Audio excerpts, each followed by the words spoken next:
Assalamualaikum warahmatullahi wabarakatuh. Selamat malam. Kami dari kelompok 32 akan mempresentasikan proyek dengan judul perbandingan model CNN dan CCT untuk klasifikasi penyakit daun padi berbasis citra. Pada presentasi ini, kami akan menjelaskan mulai dari data belakang, dataset yang digunakan, proses processing, model yang dibuat, konfigurasi training, hasil evaluasi, sampai kesimpulan akhir. Secara umum, proyek ini membandingkan dua model deep learning, yaitu Convolutional Neural Network atau CNN dan Compact Convolutional Transformer atau CCT. Keduanya digunakan untuk mengklasifikasi 4 kondisi daun padi. Ringkasannya, penelitian ini bertujuan menguji dua pendekatan deep learning untuk mengenali penyakit daun padi dari gambar. Dataset yang digunakan berjumlah 2000 gambar dan terdiri dari 4 kelas.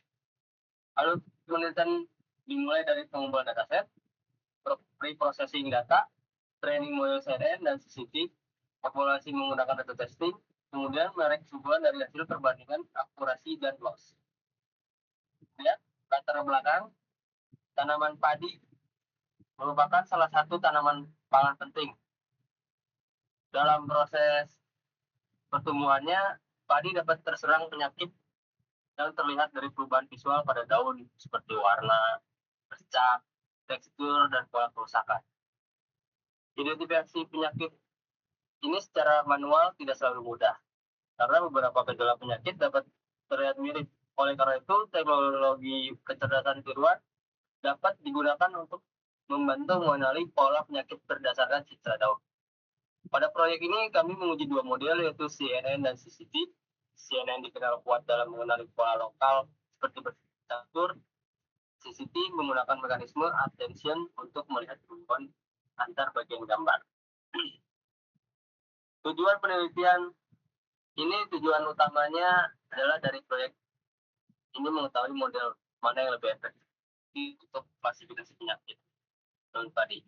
Untuk itu kami membangun dua model, yaitu CNN dan CCT, kemudian melatih keduanya pada dataset yang sama. Setelah proses training, kedua model diuji menggunakan data testing. Hasilnya dibandingkan berdasarkan tes akurasi dan tes loss. Dengan cara ini, perbandingan menjadi lebih adil karena data dan konfigurasi dasarnya sama. Kemudian dataset yang digunakan dalam dataset citra daun padi tanpa background. Dataset dari 4 kelas, yaitu bercak coklat, blast, kaur daun bakteri, dan sehat. Masing-masing kelas memiliki 5 total dataset berjumlah 2000 gambar. Jumlah data setiap kelas dibuat seimbang agar model tidak terlalu bias terhadap salah satu kelas. Sebelum proses lebih lanjut, gambar dikonversi menjadi format RGB agar semua data memiliki format warna yang sama dan dapat diproses oleh model. Kemudian, pembagian dataset dibagi menjadi 3 bagian sebanyak 70% atau 1400 gambar. Digunakan sebagai data training sebanyak 15% atau 300 gambar. Digunakan sebagai data validasi, sisanya 15% atau 300 gambar digunakan sebagai data test. Ini untuk melatih model data validasi digunakan untuk memantau performa selama training. Sementara itu, data testing digunakan untuk mengukur kemampuan akhir model pada data yang belum pernah digunakan saat training. Selanjutnya, proses pre-processing atau augmentasi data akan dijelaskan oleh rekan saya. Terima kasih Mas Wayu. Saya akan melanjutkan penjelasan tentang pre-processing data dan model CNN. Pada tahap pre-processing, seluruh gambar disiapkan dan memiliki format yang konsisten. Gambar dikonversi dari RGBN menjadi RGB. Lalu ukurannya diubah menjadi 224 kali 224 pixel. Batch size yang digunakan adalah 32 gambar. Dan label menggunakan mode kategorikal karena jumlah kelas lebih dari 2.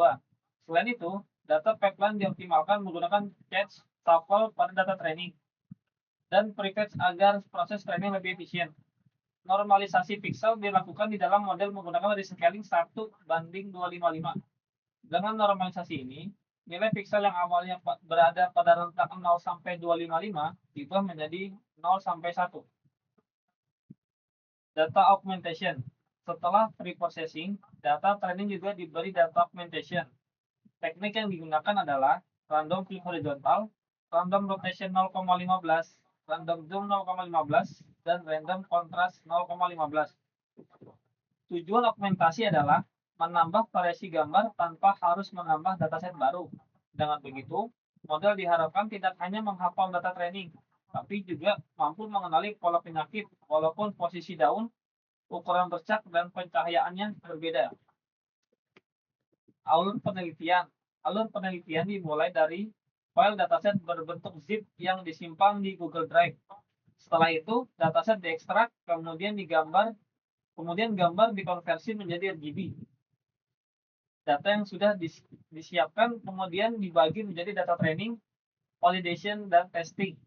Setelah pembagian data, dilakukan proses training menggunakan dua model, yaitu CNN dan CCT.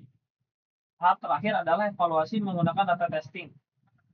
Model akhir disimpan dalam bentuk format, sedangkan history training disimpan sebagai file CSV agar hasil training dapat dianalisis kembali. Model CNN. Model pertama yang digunakan adalah Convolutional Neural Network atau CNN. CNN sangat umum digunakan untuk pengolahan citra karena mampu mengenali pola visual lokal seperti tepi, tekstur, warna, bentuk bercak, dan pola kerusakan daun. Arsitektur CNN pada proyek ini terdiri dari 4 blok, Conv 2D, dan max pooling, kemudian dilanjutkan dengan global average pooling 2D, DINS 256, dropout 0,4, dan output softmax untuk 4 kelas. Jumlah trainable parameter pada model CNN adalah 455.236 parameter.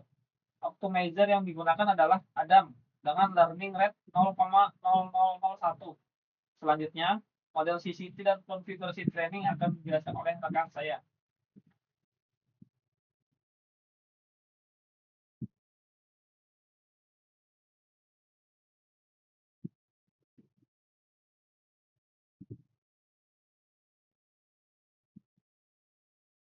Terima kasih. Saya akan menjelaskan model kedua, yaitu Compact Convolution Transformer atau yang biasa disebut CCT. CCT merupakan model yang menggabungkan convolution, tokenizer, dan mekanisme attention. Berbeda dengan CNN yang lebih fokus pada lokal, CCT mencoba mempelajari hubungan antar bagian gambar melalui transformer encoder.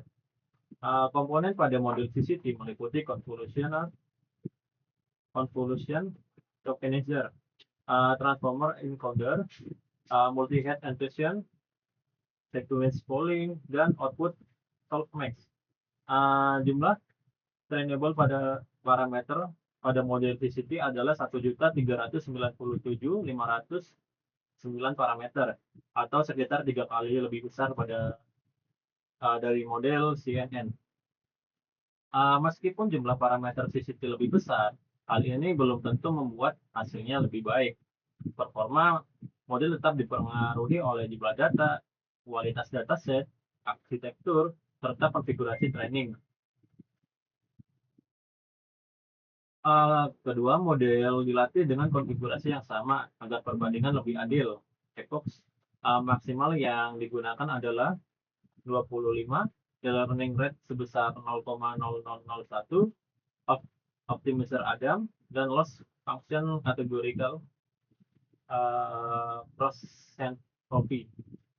Training juga menggunakan careless topping dengan patisnya 5, artinya apabila validation akurasinya tidak meningkat selama 5 stop berturut-turut, proses training dapat dihentikan lebih awal. Selain itu, digunakan model checkpoint untuk menyimpan model terbaik berdasarkan validation akurasi. Dengan demikian, evaluasi dilakukan menggunakan bobot model terbaik, bukan hanya model dari efforts terakhir. Setelah kedua model selesai dilatih, hasilnya dievaluasi menggunakan 300 gambar pada data testing. Dan untuk penjelasan hasil evaluasi akan dijelaskan oleh rekan saya.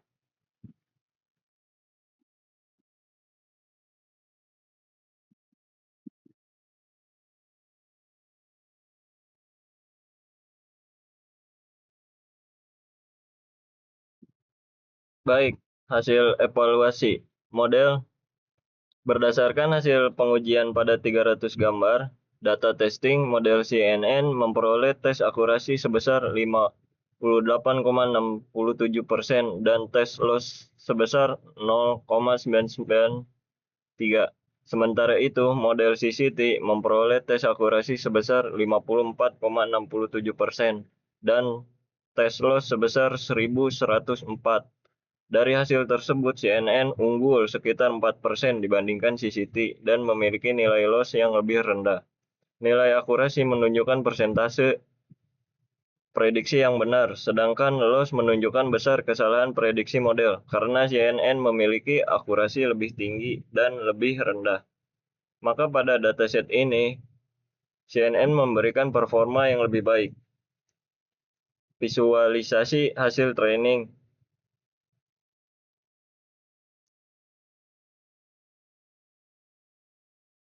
Pada slide ini ditampilkan grafik hasil training dari notebook. Grafik pertama menunjukkan akurasi training dan validation untuk CNN. Grafik kedua menunjukkan akurasi training dan validation untuk CCT. Grafik ketiga menunjukkan perbandingan tes akurasi kedua model. Dari visualisasi tersebut terlihat bahwa kedua model mengalami proses pembelajaran selama training. Namun, ketika diuji pada data testing, CNN tetap memberikan hasil akhir yang lebih tinggi dibandingkan CCT. Interpretasi hasil. Interpretasi hasil dari hasil ini adalah model yang lebih kompleks, belum tentu selalu menghasilkan akurasi yang lebih tinggi. Pada proyek ini, CCT memiliki jumlah parameter lebih banyak, tetapi CNN justru memiliki akurasi lebih baik. Hal tersebut kemungkinan terjadi karena dataset yang digunakan masih efektif terbatas untuk model berbasis transformer. Selain itu, CNN memang cocok untuk menangkap pola lokal seperti tekstur daun dan bentuk bercak penyakit. Dengan kata lain, pada dataset dan konfigurasi ini, CNN yang lebih sederhana ternyata lebih efektif dibandingkan CCT yang lebih kompleks. Jadi kesimpulan dan sarannya, berdasarkan seluruh proses yang dilakukan dapat disimpulkan bahwa kedua model berhasil digunakan untuk mengklasifikasikan 4 kondisi daun padi, yaitu bercak coklat, blaze, hawar daun bakteri, dan sehat. Namun model CNN memberikan performa yang lebih baik dibandingkan CCT. CNN memperoleh akurasi 58,67% dari loss 0,993, sedangkan CCT memperoleh akurasi 54,67% dan loss 100.004. Untuk pengembangan selanjutnya, akurasi model masih dapat ditingkatkan dengan menambah jumlah dan variasi dataset, melakukan tuning hyperparameter, memperbaiki pre-processing, serta mencoba metode transfer learning. Penutup. Demikian presentasi dari kelompok kami. Kesimpulan akhirnya, CNN menjadi model yang lebih unggul pada pengujian ini, walaupun hasil akurasinya masih dapat dikembangkan lebih lanjut. Terima kasih atas perhatian yang telah diberikan. Kami mohon maaf apabila kekurangan dalam penyampaian maupun pengerjaan proyek ini. Wassalamualaikum warahmatullahi wabarakatuh.